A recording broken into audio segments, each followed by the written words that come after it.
Les anatomistes, bonjour et bienvenue dans cette nouvelle vidéo, toujours consacrée au domaine de la gériatrie, de la gérontologie et plus précisément à l'étude du vieillissement physiologique de l'appareil respiratoire.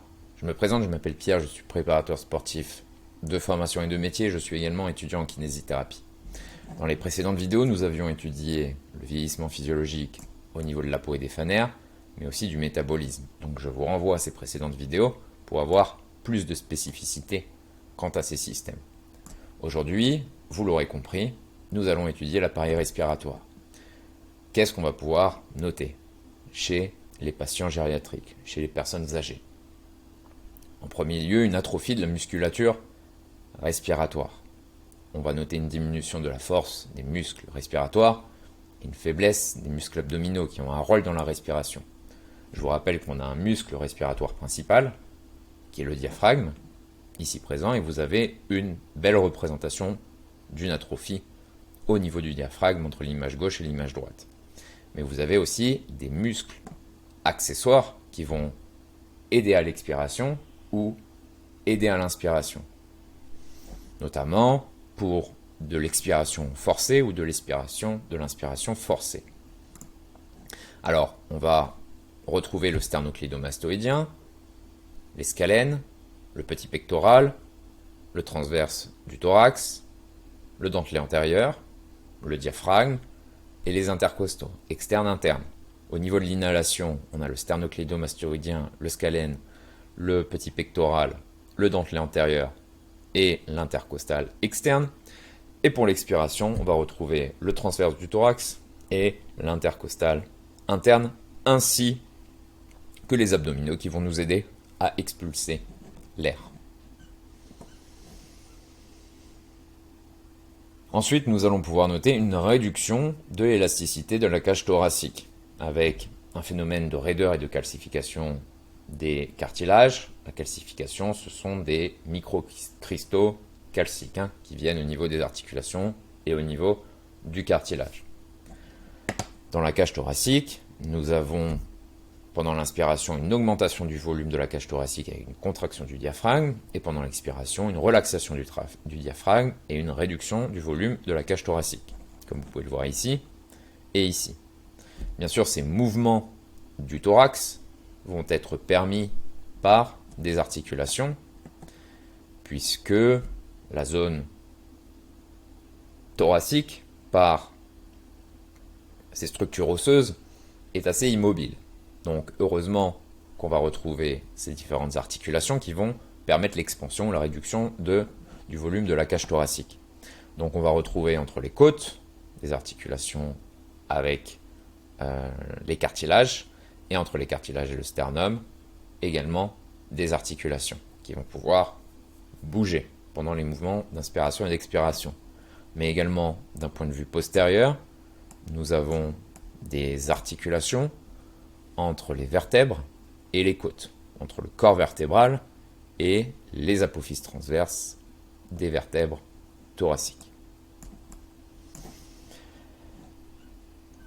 Ensuite, je vous rappelle que, alors juste avant, ici nous avons une vue tissulaire, ostéologique plutôt, avec une calcification au niveau des cartilages, et ici, c'est très difficile à voir, mais nous pouvons voir une calcification au niveau des cartilages.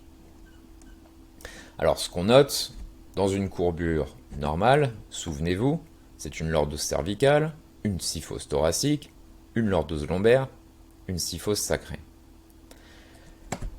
On va pouvoir distinguer des courbures qui sont pathologiques. On appellera une hypersyphose ou une hyperlordose. Et chez les personnes âgées, on va pouvoir observer une hypersyphose au niveau du thorax, et même une hyperlordose au niveau cervical, ainsi qu'un tassement vertébral, ce qui va avoir une influence sur leur capacité d'inspiration et d'expiration. Comme c'est écrit ici, la capacité ventilatoire diminue par modification de la cage thoracique, le thorax est plus court, élargi, rigidité thoracique, tassement vertébraux. Alors maintenant qu'on a bien compris ça, on va noter également une réduction de la sensibilité des chémorécepteurs centropériphériques aux variations du CO2 et de l'O2, avec une réduction de la capacité ventilatoire. Alors, je ne vais pas vous faire un cours sur l'appareil respiratoire. Il y a énormément de choses à dire par rapport à ces chémorécepteurs. Ce qui est important de savoir, c'est que ces chémorécepteurs sont des cellules nerveuses qui sont capables de détecter des substances chimiques et de relayer ces informations vers le système nerveux central. Vous avez les périphériques qui sont situés au niveau de la carotide et de l'aorte. Et vous avez au niveau des chémorécepteurs centraux, ils sont situés quant à eux au niveau du quatrième ventricule du système nerveux central et ils sont sensibles aux variations d'acidité et secondairement aux variations de dioxyde de carbone au niveau du liquide céphalorachidien, mais ils sont insensibles aux variations d'oxygène. D'accord ? On va noter que l'oxygène va diminuer alors que le CO2 est inchangé. Et pour un même effort, le sujet âgé consommera plus d'oxygène que le sujet jeune. Alors j'espère que vous avez compris ça. Ces chémorécepteurs, centraux et périphériques, sont sensibles aux variations de CO2 et d'O2 et donc vont informer le système nerveux central de ces modifications et lui, il va modifier les paramètres physiologiques pour rétablir, si je puis dire, un équilibre.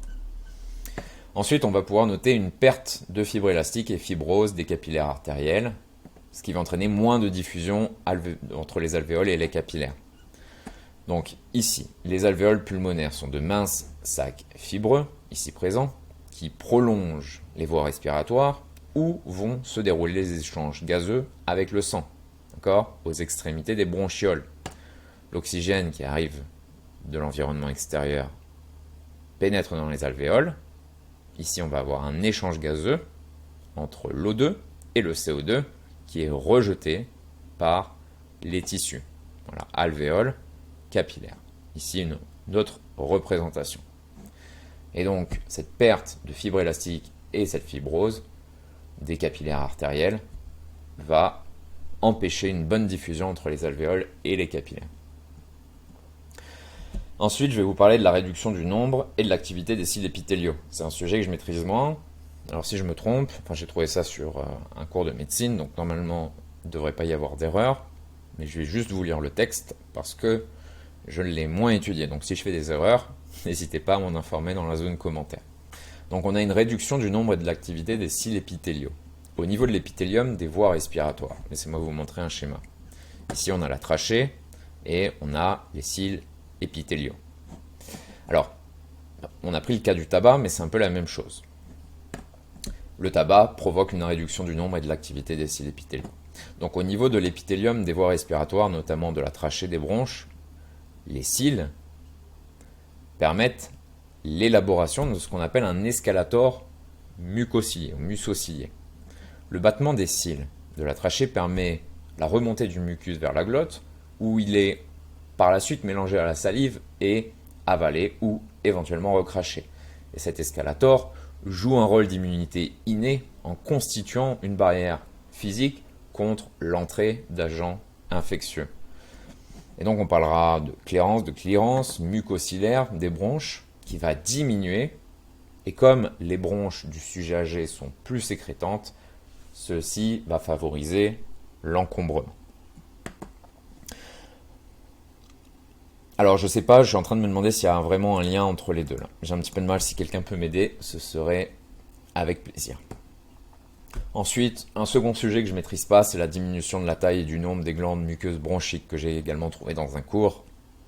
Donc tenez ça en compte comme vrai, mais je ne pourrais pas vous l'expliquer. Et enfin, on a une diminution de l'efficacité de l'atout chez les personnes âgées. L'atout, c'est un mécanisme essentiel de protection des voies aériennes dont la fonction est d'éliminer des voies aériennes les sécrétions et les corps étrangers. Lorsqu'on fume, on tousse, puisque effectivement on avale des substances étrangères qui ne sont pas bonnes pour le corps. Le cartilage de la trachée et des grosses bronches devient plus mou et c'est pourquoi l'effort de l'atout est moins efficace. Voilà les anatomistes, c'était tout pour cette vidéo et je vous dis à très vite, au revoir.